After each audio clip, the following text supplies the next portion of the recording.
Se supone que en el mismo año en que oficialmente aparecieron pues los famosos Illuminati, es decir, en 1776, se selló la independencia de los Estados Unidos, que no solamente fue el primer país que en América se independizó de la órbita europea, sino que se puede decir a ciencia cierta que es el primer país que se conforma realmente como una república absoluta y totalmente democrática. Tanto es así que inclusive hasta ese momento pues existían primeros ministros, cancilleres, aparte pues de los reyes, zares, césares, emperadores, en fin, los nombres que se quieran barajar para asignárselos a alguien que detenta el poder y de manera omnímoda y absolutista. Pues justamente cuando se independiza Estados Unidos, es decir, no podemos caer en aquello contra lo que hemos peleado. Si bien es cierto, la Revolución Francesa había de tajo borrado la monarquía, no menos cierto es que ellos conformaron directorios y se llamaron directores, algunos de ellos, pero realmente aparte del título de ciudadano no tenían ninguna otra nominación que indicara una cierta superioridad en la jerarquía. Así ésta existiera de hecho, no existía nominalmente un nombre para designar o para distinguir a la cabeza del movimiento del resto de los asociados.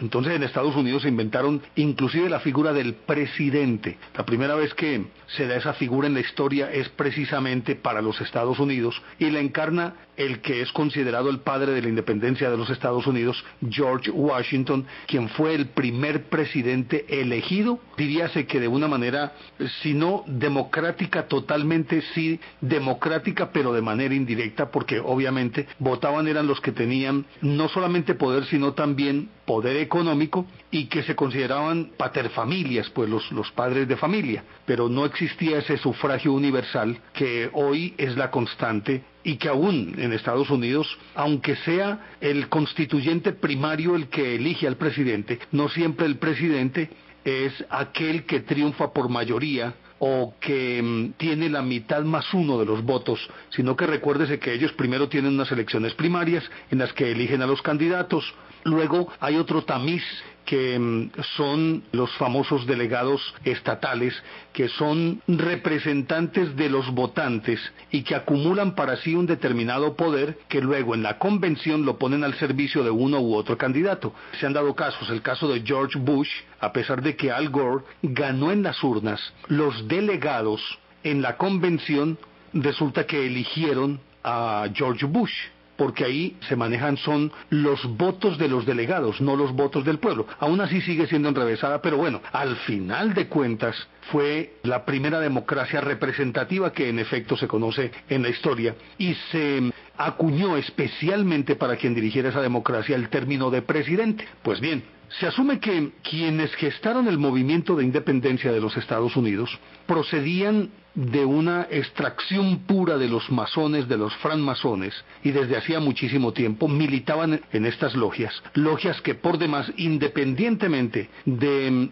sus objetivos, que regularmente entre los masones los objetivos son altruistas, de todas maneras siempre hay un trasfondo y es de dominación. Y eso se ha traducido en hechos en muchos países del planeta y en muchas organizaciones jerárquicas. De hecho, por ejemplo, en Colombia, nosotros hemos tenido cualquier cantidad de presidentes masones. Hubo un tiempo en el que parecía que la primera condición para poder ser presidente de Colombia era que debería ser masón. No sé si es una tradición tomada de los Estados Unidos o de esas vertientes europeas, pero de todas maneras así ha sido. Y de pronto haremos un recuento más adelante de los presidentes masones que hemos tenido. Mientras tanto, conformémonos con que en Estados Unidos, al gestarse el movimiento de independencia de los Estados Unidos, todos estos masones que ya venían formados de una manera muy particular, muy puntual y muy precisa para dirigir, para gobernar, se asume que algunos de ellos, si bien es cierto que los Illuminati nacieron en esta segunda etapa de manera oficial en ese 1776, no menos cierto es que la tradición indica que los Illuminati con nombres diferentes ya existían y habían estado actuando a la sombra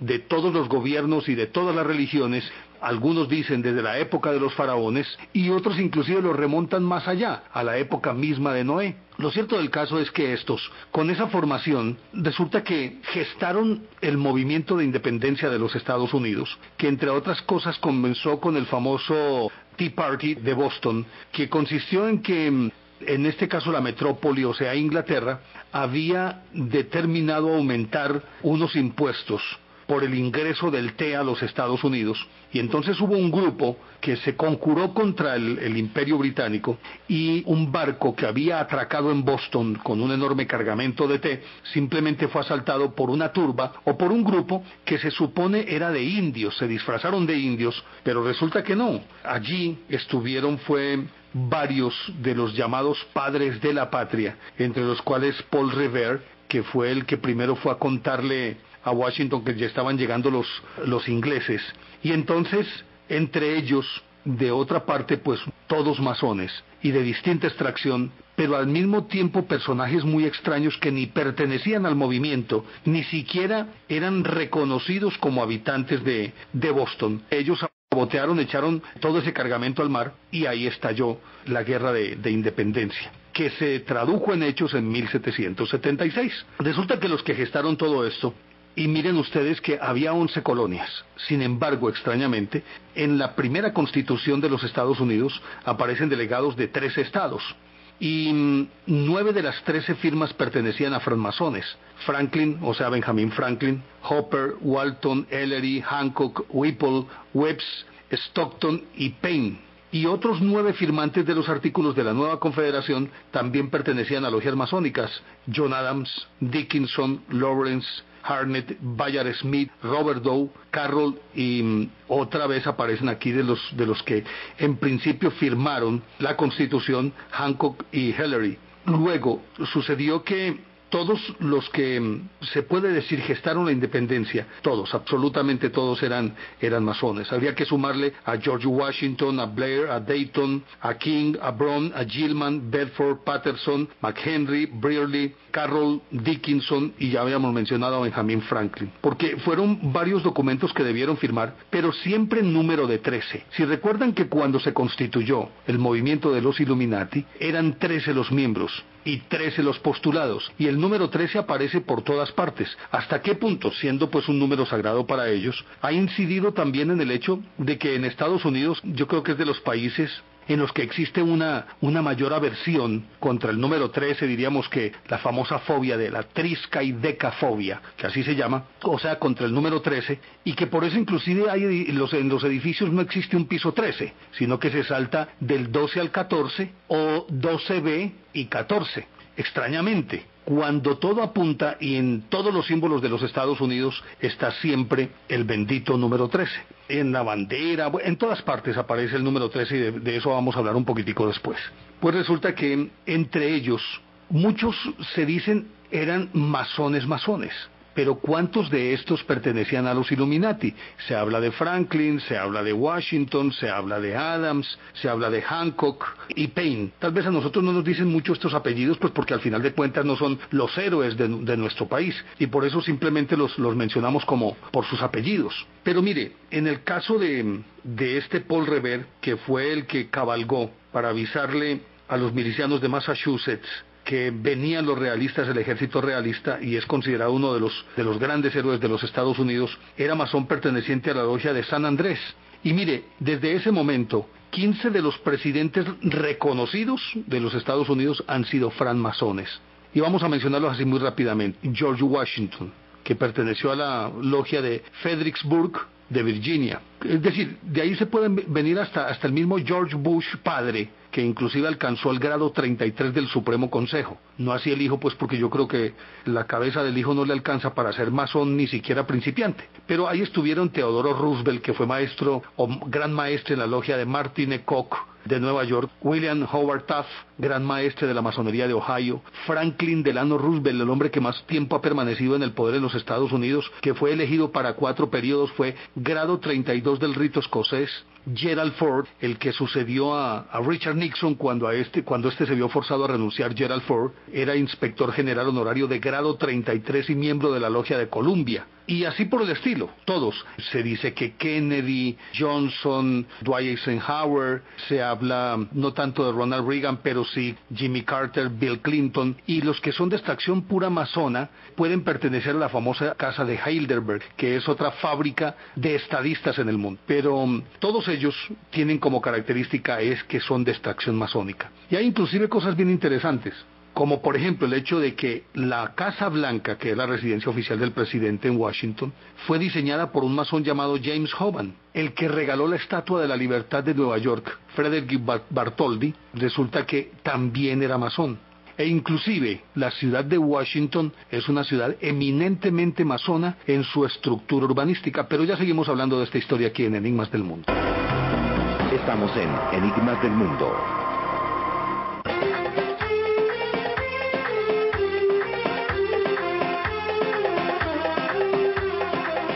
Y aparte de este Paul Revere del que estábamos hablando, que es un personaje,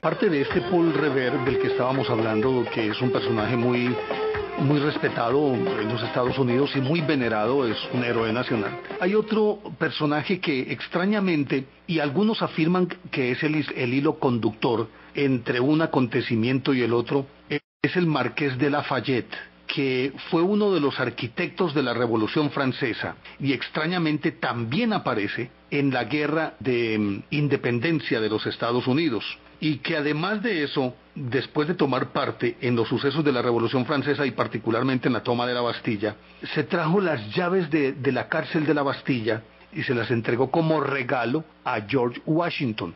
Pero bueno, estábamos hablando sobre la Casa Blanca, y resulta que la Casa Blanca, de acuerdo con lo que dicen algunos estudiosos de estos movimientos, incluidos pues los Illuminati, resulta que Washington es de las pocas ciudades del mundo, yo creo que en compañía de Brasilia, tal vez Brasilia, bueno, no recuerdo cuál otra, pero particularmente Brasilia y Washington en primer lugar, fue concebida particularmente para ser la capital de los Estados Unidos. No fue una ciudad que nació al influjo de las migraciones o de los movimientos, o que iban tras el oro o la pesca o la caza, o simplemente porque era un sitio ubicado estratégicamente o la confluencia de varios ríos. No, fue deliberadamente planificada para ser construida como capital de los Estados Unidos, y eso le da una característica muy particular.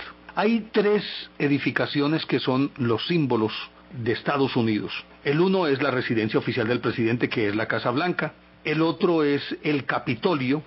Y el tercer edificio es el Pentágono. Y resulta que entre los masones los símbolos son el compás y la escuadra. Y resulta que estos tres edificios están ubicados de tal manera que forman también un triángulo, que señalan más o menos cómo se confunden el compás y la escuadra. El compás siempre está en la parte superior y las dos patas abiertas, y la escuadra está por debajo, formando un ángulo precisamente con esas dos patas de arriba, un triángulo más bien. Así están distribuidos esos edificios en los Estados Unidos: el Capitolio, la Casa Blanca y el Pentágono. Pero además de eso, la ciudad misma en su estructura física alude a diversos símbolos que son masónicos, y en los que los números, que obviamente esto es más de la cábala, pero los masones manejan muy bien la cábala y la numerología y todas esas cosas, se contemplan inclusive hablando de meridianos, latitudes, longitudes. Los parámetros sobre los que se desarrolló la ciudad de Washington tienen mucho que ver con el pensamiento de los masones y con la distribución inclusive de las famosas iglesias góticas. Y de acuerdo con lo que decía el mismo Washington, no, Estados Unidos no es un país que esté basado sobre la religión, nada, y mucho menos sobre la religión cristiana. Estados Unidos es un país que está cimentado en la razón, en la elocuencia y en la fuerza. Y esos son más o menos parámetros que manejan también dentro de estas logias masónicas. Bueno, y Estados Unidos es el que abiertamente tiene, diríamoslo, el monumento más grande al movimiento masónico, y que se llama el George Washington Masonic National Memorial, monumento nacional masónico en memoria de George Washington, y está en la localidad de Alexandria, en Virginia, junto al río Potomac. Abiertamente, ahí está. Fue inaugurado en 1932 y contiene toda la documentación, todos los elementos. Es decir, el que quiera conocer el movimiento masón, vaya a ese monumento que se le ha hecho a George Washington. Se dice que inclusive hubo un momento en que Washington, cuando asumió la presidencia, se alejó un poquito del proyecto de los Illuminati. Y parece que eso fue, a la hora de la verdad, también una de las causas por las cuales él, al final de cuentas, salió del poder. Pero mire, si observan ahorita decíamos los símbolos de Estados Unidos, resulta que en junio de 1777 el Congreso aprobó una ley que establecía pues como el emblema oficial de los Estados Unidos, o los emblemas. Y no es extraño, y no se puede hablar de coincidencia, que exactamente los colores de la bandera de los Estados Unidos son los mismos colores de Francia, que fueron entronizados en la Revolución Francesa. O sea, el rojo, el blanco y el azul. Y ahorita hablábamos de cómo los Illuminati basaban, es decir, uno de los símbolos de más peso que ellos tenían era el número 13. Y resulta que en la bandera de los Estados Unidos hay 13 barras, o había 13 barras y 13 estrellas, que ellos la explicaban como que eran 13 constelaciones. Conocemos 12, 13 más una constelación, que ellos simbólicamente lo asumían que esa nueva constelación sería precisamente quienes dirigirían eso, es decir, los Estados Unidos, pero representado en quienes estaban en la cúpula de toda esta jerarquía. Obviamente que el campo de estrellas tuvieron que empezar a ampliarlo, y también dicen que como un poquito como sofisma de distracción, porque cada estrella representaba una de las colonias. Cuando ya se conformó Estados Unidos como lo conocemos hoy, a medida que fueron agregándose estados, que recuérdese que no todos los estados estuvieron desde el comienzo en la Unión. Recuérdese que, por ejemplo, Luisiana le fue comprada a Francia, una muy buena parte del sur de los Estados Unidos le fue arrebatada a México, Texas, California, se lo quitaron así de un plumazo, se lo quitaron a México, Florida, todo eso lo compraron ellos, como compraron a Alaska, como compraron a Hawái. Entonces, a medida que fueron anexándose estados, le fueron sumando estrellas hasta contar ahora 50, que es el número total de los Estados Unidos. Y luego viene el famoso sello de los Estados Unidos.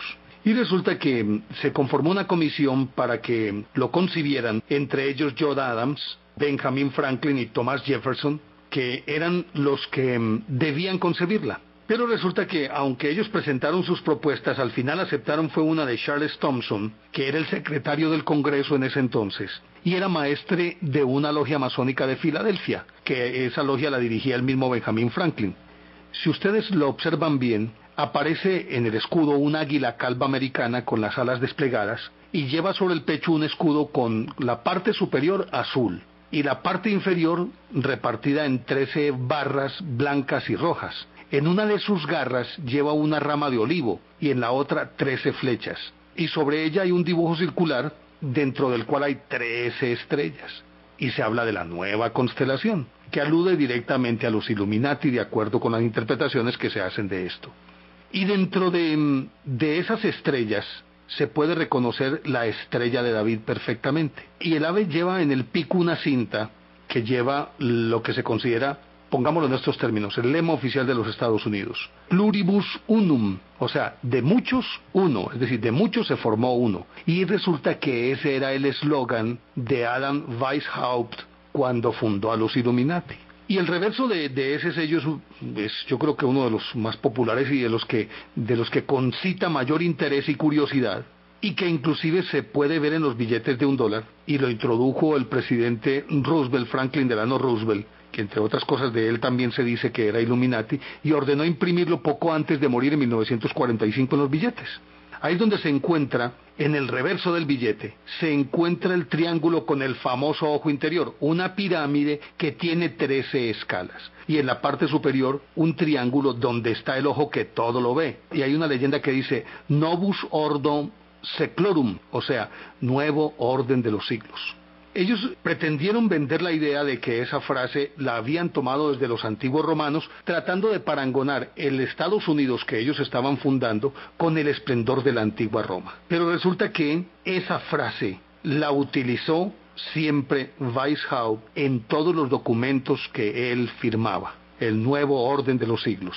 Así las cosas, pues hombre, yo creo que no quedan dudas de cómo dentro de toda esa formación hay una fuerza oscura. Si bien es cierto, decíamos, los masones, de acuerdo con la filosofía que manejan o que la que proyectan a la gente por fuera, es de ser un movimiento altruista, pero por dentro es otro cuento totalmente diferente.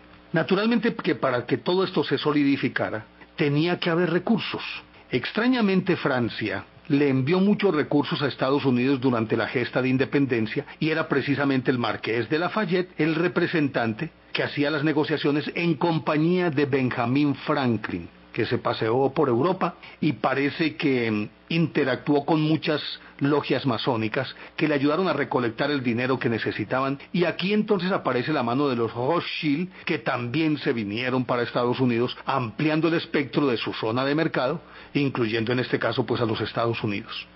Y luego aparece, y esto también aparece de la mano de aquellos Rothschild, de alguna manera están emparentados en lo económico, y es el famoso clan Rockefeller, que fue fundado por John Davidson Rockefeller y que parece un hombre supremamente hábil con los negocios, pero además de eso, más que hábil, habilidoso, por una parte porque no se paraba en mientes para echarle ventaja al que fuera, supremamente ambicioso, frío, austero, un tipo recogido, introvertido, que lo único que se solazaba con lo único que disfrutaba era con el dinero, pero no el dinero por el prurito de tenerlo, o porque pudiera comprar muchísimas cosas, sino el dinero en función del poder que de allí se derivaría, o que se deriva siempre. Quien tiene el dinero necesariamente tiene poder.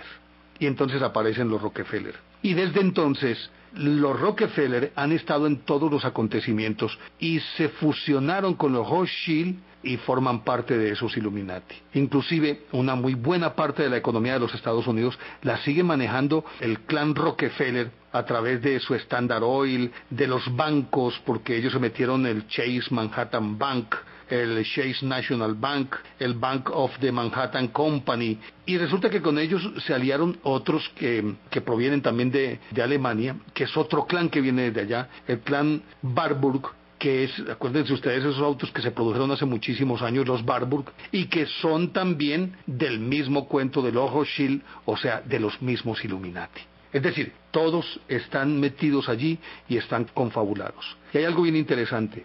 Gran parte del dinero que maneja el clan Rockefeller lo canaliza a través de su famosa Fundación Rockefeller, que es al mismo tiempo una especie de fachada, porque siendo una fundación filantrópica sin ánimo de lucro, se supone que al no tener ánimo de lucro puede manejar el dinero que quiera, no rendirle cuentas a nadie, no pagan impuestos, y por ahí tamizan todo lo que necesitan para que este movimiento se fortifique. Pero bueno, ya seguimos hablando de esta historia aquí en Enigmas del Mundo. Ya regresamos, Enigmas del Mundo.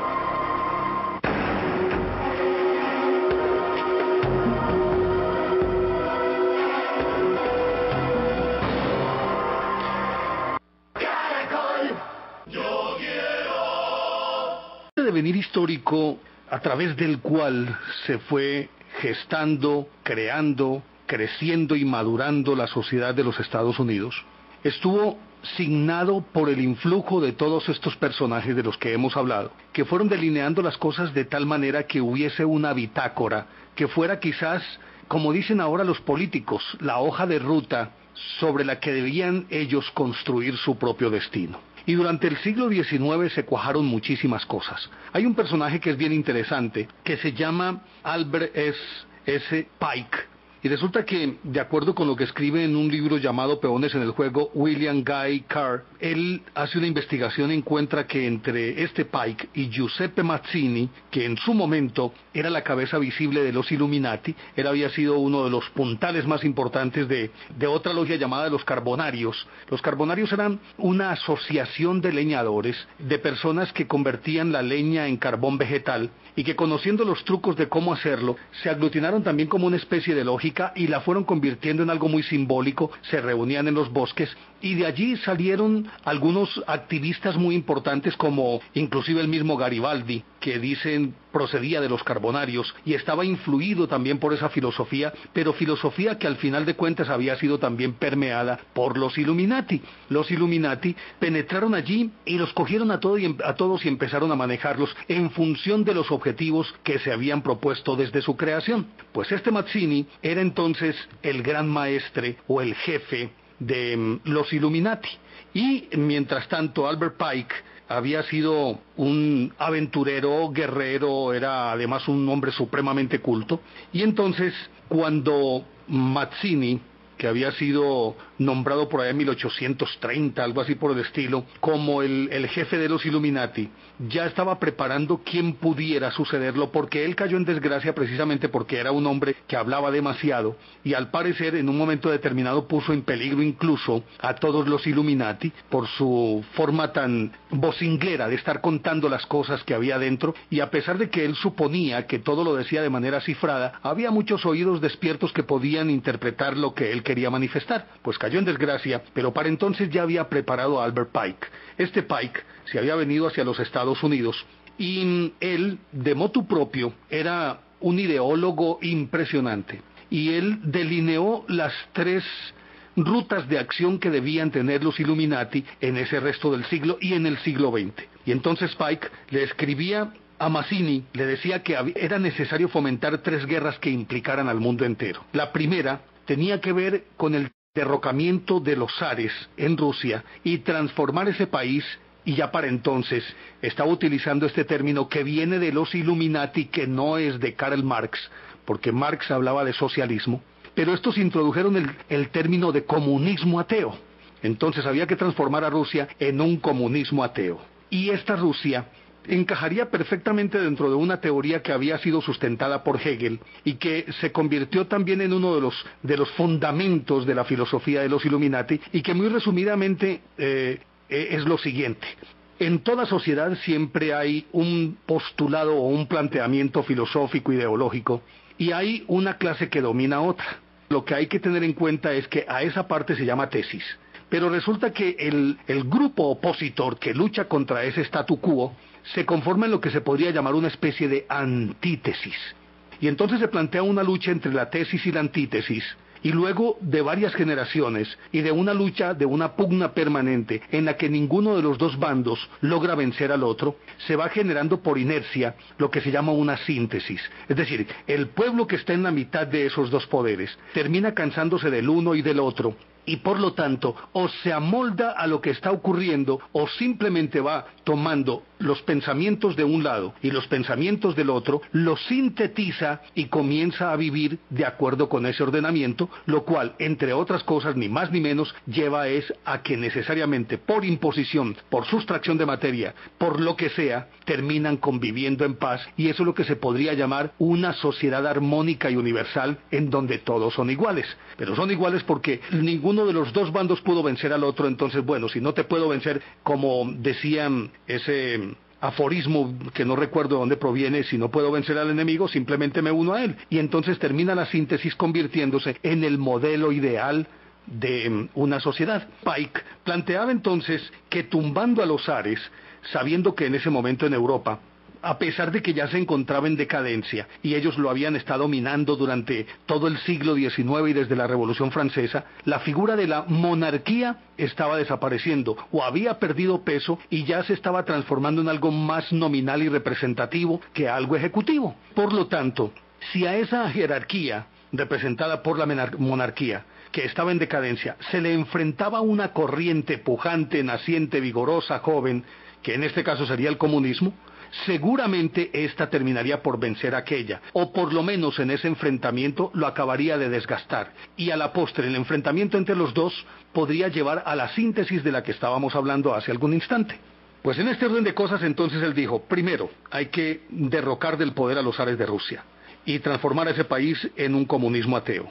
Ellos mismos, a la hora de la verdad, y voy con la siguiente tendencia de esas guerras de las que estamos hablando, a finales del siglo XIX se planteó un conflicto que aparentemente pasó a ser algo más romántico que incidente en el futuro de la humanidad, pero a la hora de la verdad yo creo que fue uno de los hechos fundamentales como para que la sociedad cambiara de actitud frente a una ideología milenaria que era el judaísmo. Judaísmo que por demás había sido perseguido en todas partes desde que fueran expulsados de Palestina en el año 70, cuando Tito acabó con Jerusalén, lo que se llama la famosa diáspora, y siempre cargando el San Benito de que habían sido los culpables de la muerte de Jesús, eran perseguidos en todas partes, y entonces se hacían con ellos lo que se llamaban unos pogroms, es decir, unas depuraciones, los sacaban de sus casas, los mataban, les quitaban sus bienes y demás, y hacían también otra cosa que se llaman las razzias, que era una persecución, pero simplemente por ser una etnia diferente a la que en ese momento mandaba.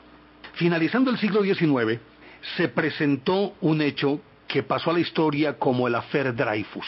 El capitán francés, que fue acusado de ser espía al servicio de los alemanes, pero se le acusó por el purito de ser judío. Se le siguió un proceso que fue infame y que lo llevó inclusive a la Isla del Diablo, y eso fue en 1894, y apenas en 1905 vino a ser reivindicado. Pero resulta que en ese evento aparece un individuo que es muy importante en el sionismo, y que es básicamente el fundador del sionismo, que era un periodista austriaco llamado Theodor Herzl. Él, siendo judío, no estaba muy interesado ni en la religión ni en la forma del pensamiento judío, sino que era un judío, diríamoslo, indiferente. Pero cuando a él le toca cubrir el Affaire Dreyfus como periodista, ve la injusticia que se está cometiendo y la necesidad de que el pueblo judío retorne a su lar, es decir, a su hogar, a su territorio, aquel que le había entregado Dios a Abraham hace 4000 años. Y entonces toma partido. Pero lo interesante de todo esto es que Teodoro Herzl era otra ficha de los Illuminati. Al parecer él había tenido contacto y había estado en algunas logias masónicas. Y si bien es cierto había entrado como masón, había terminado o había salido como Illuminati. La Segunda Guerra de la que estábamos hablando surgió justamente, o esa querella surgió justamente de este movimiento. En vista de la injusticia que se cometía, entre otras cosas el Affaire Dreyfus produjo suicidios, tumbó presidentes, primeros ministros, generales e inclusive propició un enfrentamiento entre la Iglesia y el Estado, cambió definitivamente a Francia. Y allí se vio la necesidad de crear el movimiento sionista, que era un movimiento que propendía por el retorno del pueblo judío a su tierra Israel. No se sabe si realmente, porque se dice era Illuminati, pero no existen documentos que puedan comprobar fehacientemente que lo era, o era simplemente un títere que manejado por los Illuminati se convirtió en el apóstol de ese movimiento, este Teodoro Herzl. Nació el sionismo, y ahí es donde viene la Segunda Guerra, y por eso decimos que proviene desde los Illuminati, porque de acuerdo con lo que le escribía Pike a Mazzini, él decía que el segundo conflicto debía desarrollarse entre los fascistas y los sionistas políticos. En este caso el fascismo, un movimiento que se estaba incubando en Italia y que alcanzó su esplendor de la mano de Mussolini, y por extensión lo retomó el nazismo o el nacionalsocialismo, que era otra forma de fascismo. Entonces ya hay este segundo enfrentamiento entre los que propenden por la creación del Estado judío y aquellos que son ultraderechistas y que dicen que eso es absolutamente imposible. Ese sería el segundo conflicto que nació precisamente por el Affaire Dreyfus. El objetivo fijado por Pike como Illuminati era que debía realizarse la creación del Estado judío, como en efecto ocurrió en 1948. Pero ahí aparece otra figura, y es que hay un primer ministro que es Balfour en Inglaterra, y este tiene un asistente, y resulta que el asistente es Illuminati, y es el que a la hora de la verdad, en 1917, le hace decir que los judíos tenían derecho a un hogar. Pero bueno, queda pues ahí. Y la tercera y definitiva guerra involucra de nuevo al sionismo, en este caso al judaísmo, pero lo enfrenta con el Islam. Y es exactamente lo que estamos viendo en este instante, esa confrontación tan radical entre judíos y árabes, cuya mecha ha sido encendida en la Franja de Gaza, y que ya todos los días tenemos noticias de lo que está ocurriendo allí. Ese enfrentamiento se derivaba del segundo, es decir, si los judíos pretendían un hogar de nuevo en Israel, esa tierra era ocupada por los árabes. Y si ocupada por los árabes, había que sacarlos de allí. Y a nadie lo van a sacar de su casa tan fácilmente, por lo menos sin oponer resistencia. Luego el uno lleva al otro enfrentamiento. Para entonces ya se sabía del poder del petróleo, de la fuente de riqueza que podía ser el petróleo, y obviamente que los árabes estaban sobre un mar de petróleo, y por lo tanto, con mayor razón, los judíos querían esa tierra, pero también los socios de los judíos querían respaldarlos justamente por todo ese petróleo que había allí. Recordarán que hablábamos ahorita del Standard Oil, una de las compañías de Rockefeller. Obviamente la mano de Rockefeller y la mano del ojo Schill estaban ahí presentes para que todo esto se diera, que se fue acrecentando de tal manera que, acuérdense, una guerra en el 48, cuando recién los judíos, es decir, ya tenían una patria, y los palestinos que habían sido sacados de allí, y desde ahí ese conflicto no ha podido ser apagado. O sea que esas 3 guerras estaban dadas. Pero ya seguimos hablando de esta historia aquí en Enigmas del Mundo. Estamos en Enigmas del Mundo.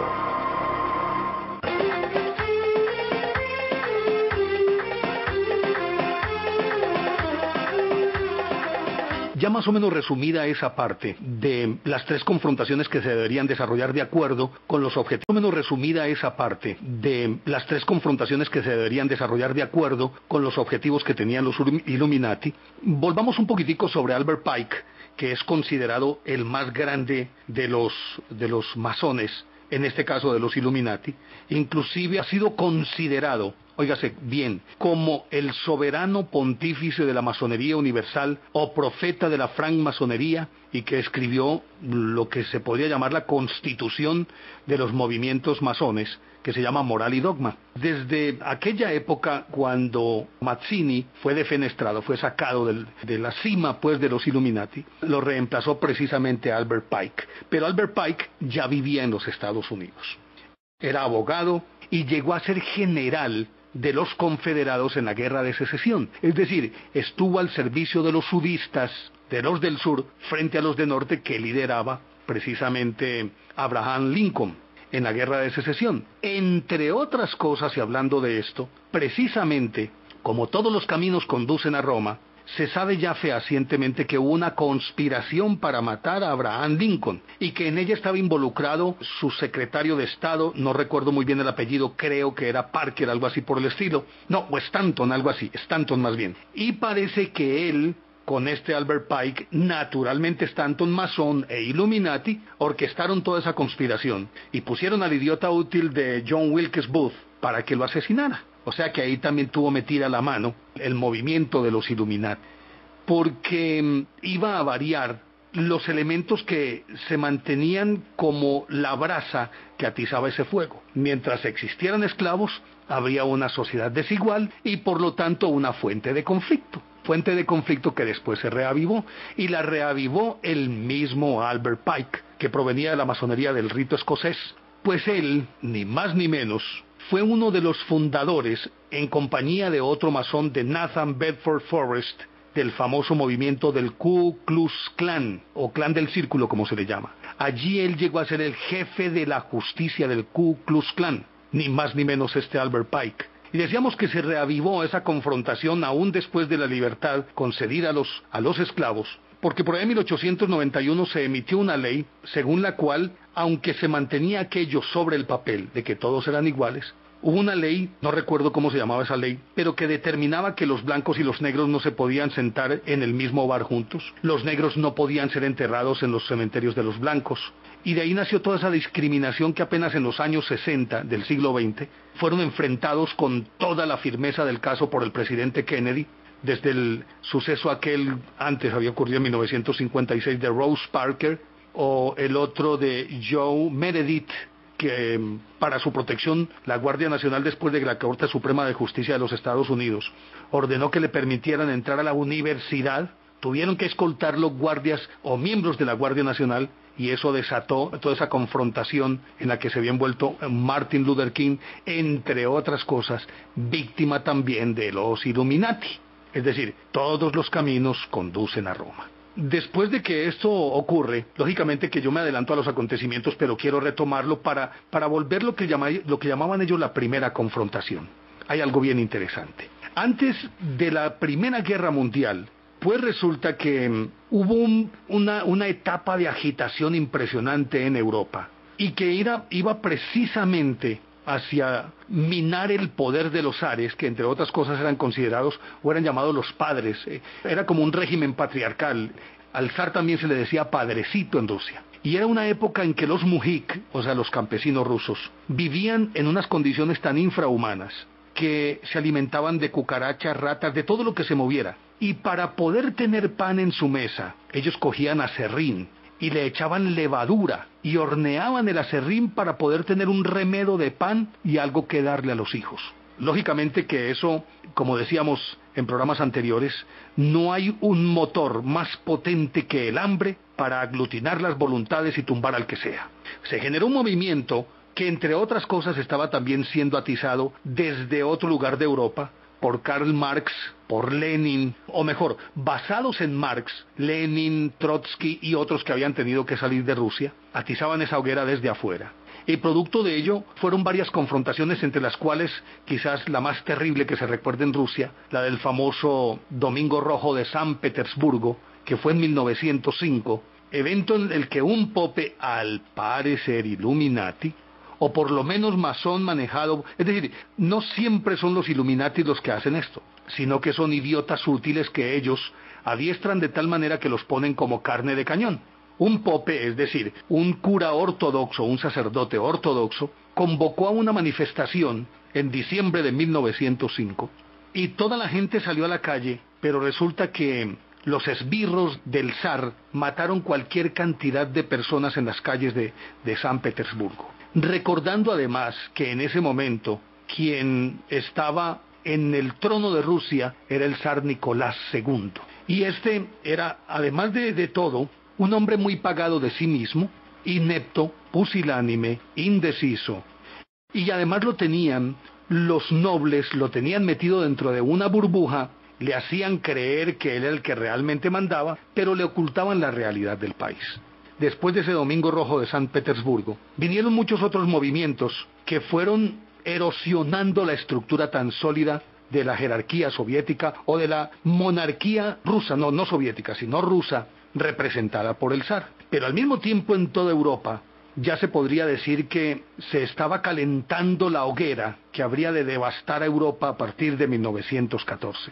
Los nacionalismos, los movimientos anárquicos, una Italia que quería ser república, pero otros que pretendían era que fuera de nuevo reino. Viene el rey Humberto, pero aparte de eso hay otros movimientos en otras partes. El imperio austrohúngaro es un imperio también erosionado, con movimientos nacionalistas en cada uno de los países que ellos tenían sojuzgados, y aparecen los hechos de 1914, el asesinato del archiduque Francisco Fernando en Sarajevo por un anarquista nacionalista, al parecer instrumento de los Illuminati, llamado Gavrilo Princip, que organizó una conspiración. Los otros le fallaron y él, a boca de jarro, de pronto se vio enfrente del archiduque Francisco Fernando y le deserrajó varios disparos que lo mató a él y mató a su esposa. Y ese fue el detonante para que estallara la Primera Guerra Mundial.